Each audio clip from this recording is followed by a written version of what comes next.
ये थी सरियागंज की एक आम सुबह, जहाँ धीमी धीमी ठंड और आती हुई गर्मी के मौसम का सभी लुत्फ उठा रहे थे। और इस सुहाने मौसम के साथ संडे की सुबह का मजा उठाते हुए शैलेश जी अपने दोस्त के साथ चाय की चुस्कियां ले रहे थे। संडे की सुबह और चाय, यही तो है असली कमाई। क्या सुरेश? ये भी कोई बोलने की बात है शैलेश? वैसे बहू, अगली बार ना मेरी चाय जरा फीकी बनाना। चीनी जरा ज्यादा पड़ गई थी आज। लग रहा था मानो किसी ने चाय में चाशनी घोल दी हो, बस रसगुल्ले डालने की देर थी। तो मेरे घर चल, तेरी भाभी के हाथों की चाय पिलाता हूँ तुझे। भाभी के हाथों की चाय की परतर तो कोई कर ही नहीं सकता। सब कुछ एकदम सही मात्रा में। मजाल है स्वाद इधर से उधर हो जाए। कहीं जाने की जरूरत नहीं पड़ेगी पापा जी, अब से मैं ध्यान रखूंगी। और चाय पीकर सुरेश अपने घर चला जाता है। वैसे पापा, चीनी तो ज्यादा नहीं थी चाय में। हाँ, दूध जरा कम लग रहा था। ये दूध वाला ना आजकल दूध बड़ा खराब ला रहा है। आधे से ज्यादा तो पानी मिला रहता है इसके दूध में। अब से चाय बनाओगी ना तो दूध में पानी मत मिलाना। वैसे भी आजकल चाय काफी पतली बन रही है। सभी नसीहतें सुनकर टेबल से सभी के झूठे कप उठाकर प्रिया किचन में जाती है। हाँ, जैसे प्रिया सबकी पर्सनल काम वाली है ना। अपने घर से लेकर आए थे क्या मुझे? आँख खुलती नहीं कि चाय का प्याला चाहिए सबको। हाथ में चाय चाहिए भाई, वो भी कोई उठ कर लेना नहीं चाहता। और चाय बना दो, हाथ में दे दो तो ऐसी नहीं चाहिए, वैसी नहीं चाहिए, वैसी है। हद हो गई। अपने ससुराल वालों की चाय पीने की आदत से परेशान प्रिया खुद से बड़बड़ा रही थी कि तभी उसकी मुसीबत बढ़ाने उसकी ननद मेघा वहाँ पहुँच जाती है। अरे कोई घर पर है कि नहीं?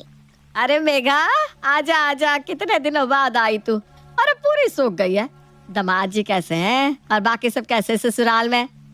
अरे बैठनी तो दो मम्मी, इतनी दूर से ट्रेवल करके आई हूँ, थक गई हूँ। चाय पिला दो ना भाभी, तो थोड़ी थकान दूर हो जाए। अरे प्रिया देख, तेरी ननद आई है, एक कप चाय रख दे। जी पापा जी, रखती हूँ।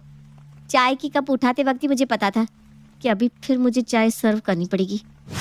ये तो बस एक झलक मात्र थी, वरना हिंदुस्तान में ऐसा कौन सा घर होगा जहाँ पर एक भी चाय का दीवाना न रहता हो।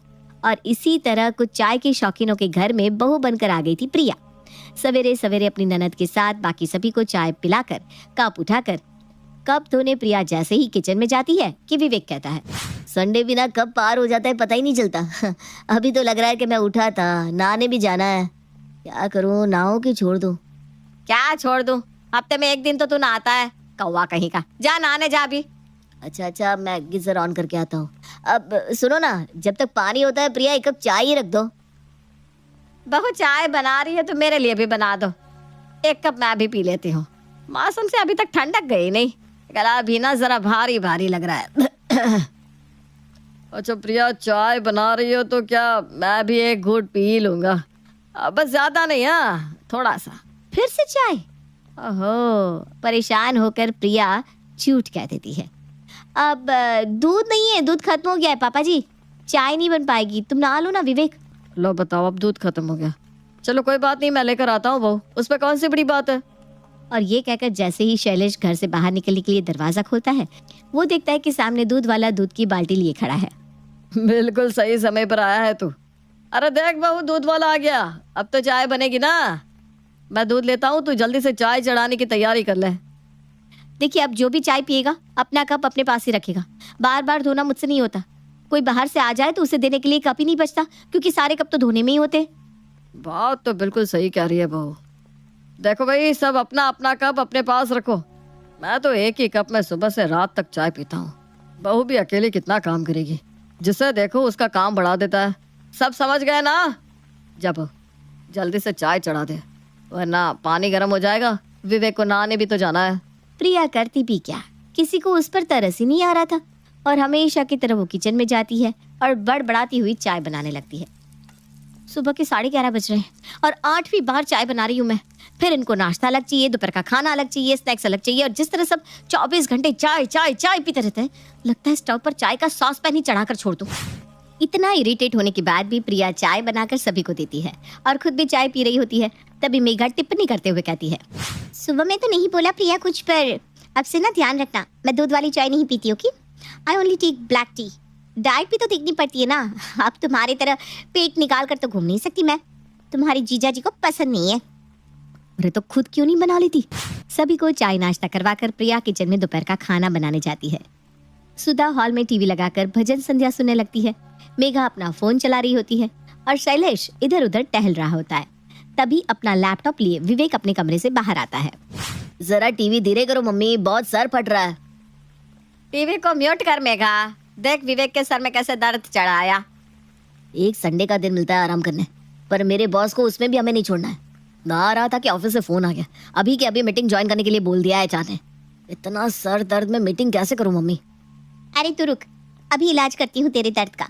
एक कप कड़क चाय पिएगा ना तो दर्द यूं फुर हो जाएगा तेरा।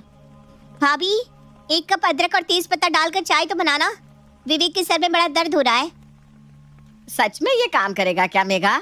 अरे मम्मी पूछो मत, इनको तो अधकपाली की प्रॉब्लम है। पूरा दिन माथे में गमछा बांधकर इधर उधर घूमते रहते थे। फिर एक दिन मैंने ये मेरी स्पेशल चाय बनाकर पिलाई। इसके बाद मजाल है उनके सर में फिर से कभी दर्द हुआ हो। तुम भी पियो ना मम्मी, घुटने के दर्द में भी बड़ा फायदा करेगा। किचन में काम करती हुई प्रिया हॉल में हो रहे डिस्कशन को सुन रही थी। हद हो गई भाई, दिन भर इनका चाय का प्याला कम था कि अब दोपहर में भी चाय चाहिए। दीदी, जो चाय आपने बताई है ना, उसकी रेसिपी तो मैं जानती नहीं हूँ। हो सकता है मुझसे 19-20 हो जाए, इसलिए आप ही बना दीजिए ना। 2 दिन आए हुए नहीं मुझे कि काम करने को बोला जा रहा है। बेटियों का यही तो जीवन है मम्मी, ससुराल में काम करते करते आओ और मायके में आते ही किचन में घुस जाओ।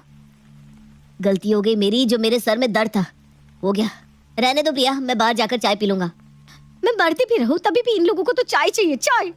और इस तरह रोज प्रिया के ससुराल में एक बार सॉस पैन से चाय गैस से उतरती तो दूसरी बार फिर चढ़ जाती। इसी में दिन बीत जाते हैं। जब भी घर में कोई भी बात हो, प्रिया से सीधा कहा जाता, बहू चाय रख दे। प्रिया खुद में बड़बड़ाती जाती और काम करती जाती। पर हद तो तब हो गई जब एक दिन सुबह 4 बजे प्रिया के कमरे का दरवाजा धनधनाने लगा, जब शैलेश जी दरवाजा बजा रहे थे और प्रिया को आवाज लगा रहे थे, बहू, ए बहू। 8 बज गए क्या? नहीं बहू, अभी तो सिर्फ 4 बजे है। तो इस वक्त आप यहाँ? पापा जी, मम्मी जी, हे भगवान उनको कहीं कुछ। अरे नहीं बहू, इतनी अच्छी किस्मत नहीं है तेरी। वो तो मेरी आँख खुल गई थी तो सोचा चाय पी लूं, जरा चाय चढ़ा दे बहू। ये सुनकर प्रिया के मुंह से कोई आवाज ही नहीं निकली। कैसे निकलती? सुबह 4 बजे ऐसी बात सुनकर कोई बोले भी तो क्या बोले। और इसके बाद प्रिया के सब्र का बांध टूट जाता है और वो बिस्तर लगाकर किचन में ही बैठ जाती है। या बहू का आज क्या हुआ है? किचन में ही बिस्तर लगा लिया उसने। उसे वही सुविधाजनक लग रहा होगा सुधा जी, और क्या। सभी को सबक सिखाने के लिए प्रिया किचन में ही बेड लगा लेती है, पर उसकी इस हरकत से किसी के कानों में जू तक नहीं रेंगती। उसी शाम अचानक विनोद गुस्से में अपने ससुराल आता है। ये क्या हरकत है नेहा? मुझे बिना बताए छोटी सी बात पर तुम यहाँ आकर बैठ गई। 10 दिन से कितने फोन कर रहा हूँ मैं तुम्हें, ना फोन उठा रही हो ना मैसेज का रिप्लाई कर रही हो। नहीं रखना ना रिश्ता तो साफ साफ कह दो। मैं भी और इस रिश्ते में फंसा नहीं रहना चाहता। हर बार का तमाशा मुझसे बर्दाश्त नहीं होने वाला, इसलिए मैंने भी तुम्हें डिवोर्स देने का फैसला कर लिया है। ये लो, ये डिवोर्स पेपर, इस पर मैंने साइन कर दिया है, तुम भी कर दो। अरे मेघा, तुम दामाद जी से झगड़ा करके हमारे यहाँ आई थी? नहीं बेटी नहीं।